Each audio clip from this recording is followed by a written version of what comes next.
ఆడపిల్లగా బ్రతకడం ఎంత కష్టమో తెలుసా? ఒక్క రోజు కూడా ఊపిరి పీల్చుకోలేవు. వచ్చాడు పెద్ద క్లాస్ట్రోఫోబిక్. పెళ్లికి ముందు అమ్మ నాన్న మాట వినాలి, పెళ్లి తర్వాత మొగుడు అమ్మ నాన్న మాట వినాలి, తర్వాత పిల్లల్ని కనాలి. ఆడపిల్ల పుడితే ఇంకా కంటూనే ఉండాలి. How does it matter? It just 9 months వచ్చాయి. మా డ్రీమ్స్ ని, మా ఇష్టాల్ని పూర్తిగా దొబ్బించుకోవాలి. ఇంకా bus, college, auto, gym, mall ఎక్కడికి వెళ్ళినా సొల్లు కచ్చుకుంటే చూసే కుక్కలే అసలు ఏం చూస్తారో కూడా అర్థం కాదు. ఇంకా కళ్ళతో చూడకుంటుంటారే, వాళ్ళు గుంపులో చేరి చేతులకు పని చెప్తారు. ఐటమ్, ఫిగర్, మాల్, గుంట ఏంటి బొమ్మలమా? ఇవన్నీ మేం వింటాం. అటు ఇటు చూస్తావేంటి? నన్ను చూడు. 45 degrees ఎండలో బయటకు వెళ్లాల్సి వస్తే పేరెంట్స్ ఏమంటారో తెలుసా? అమ్మ ఫుల్ స్లీవ్స్ చుడీదార్ వేసుకుని వెళ్ళు, లేదంటే అబ్బాయిలు ఏడిపిస్తారు అని. దానికి మేమేం చేయాలి? పాప్కార్న్ లా వేడికి burst అయిపోవాలా?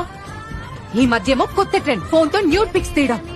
Public service announcement, dear men, మా అమ్మాయిలకి మీ న్యూడ్ పిక్స్ చూసే ఇంట్రెస్ట్ అస్సలు లేదు. So zip it up. Social మీడియాలో ట్రోల్స్ చేస్తారు, స్లట్ అంటారు, మళ్ళీ అంటారు బ్లాక్ ఎందుకు చేసావు సిస్టర్? సో మిస్బిహేవ్ ఎవరు చేస్తారు? అబ్బాయిలు. ఎవరు వెంటపడి ఏడిపిస్తారు? అబ్బాయిలు. హెరాస్ ఎవరు చేస్తారు? అబ్బాయిలు. కానీ ఇక్కడ ఎవరు ఫ్రీడమ్ దొబ్బింది? మా అమ్మాయిలది. సో అబద్దాలు అడ్డం మాకేం సరదా కాదు.